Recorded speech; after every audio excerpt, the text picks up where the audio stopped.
Here we are at the killersports.com homepage getting ready for the 2018 NFL season.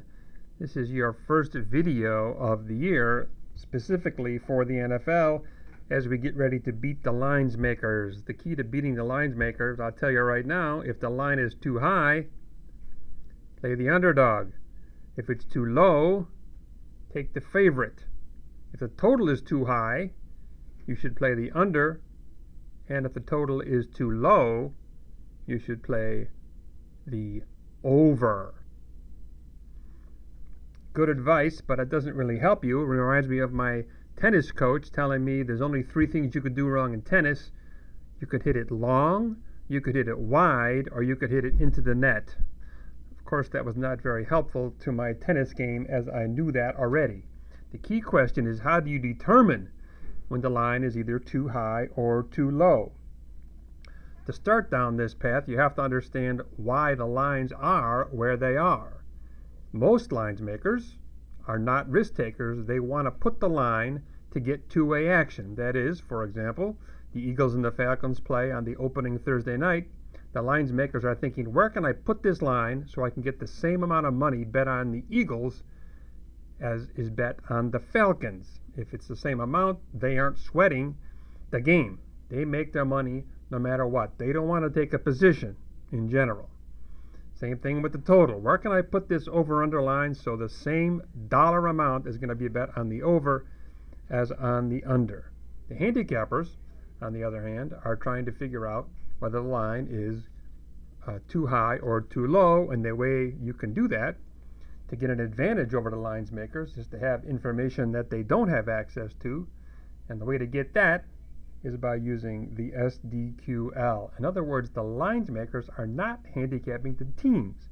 They're handicapping the bettors. They're trying to figure out how the bettors are going to bet. And a good handicapper understands that and will do research to figure out betting patterns. So let's do one right now. Let's click on the NFL right here in the menu bar. SDQL query. I'm going to paste in a typical situation. We have a team that is over 500. Their wins is greater than their losses on the season. They are off a loss as a favorite, and they are on the road. Their opponent's wins is less than their losses, so this team is under 500, and they are off a win as a dog. Opponent's previous is a win as a dog. Now let's take some time to consider whether this is a play on or a play against situation. Would you play on a road team that's above 500, that's off a loss as a favorite, when they're visiting a team that is under 500 and off an upset win? Where do you think the lines makers are going to push the line in this situation? Where do you think they're going to expect action? We can theorize all we want, but if we just hit the SDQL button, we're going to send this query text to the remote servers in Portland. It'll come back to our computer that fast. Against the spread, these teams are 11 and 24 and 4 against the number. So these above 500 teams off a loss as a favorite on the road do not do well in this situation. Of course, there are many, many, many different theories about NFL handicapping, and you can check virtually all of them with the SDQL. I'm scrolling down here. You can see all of the shortcuts. You can query on third down percentage, fourth down percentage, fumbles, goal to goal, winning percentage at home, winning percentage on the road, any margin after the half. How does a team do after they were winning at the half and lost?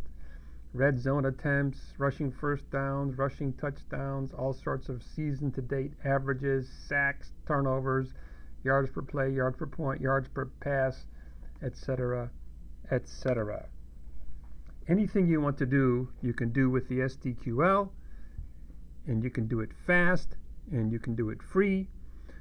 From now until the Super Bowl, we're going to be producing daily videos that demonstrate how to use the SDQL text to win money for the upcoming football season, and it should be easy, as there are a lot of fish that just jumped in the pond. Back tomorrow with another video. Thanks for watching.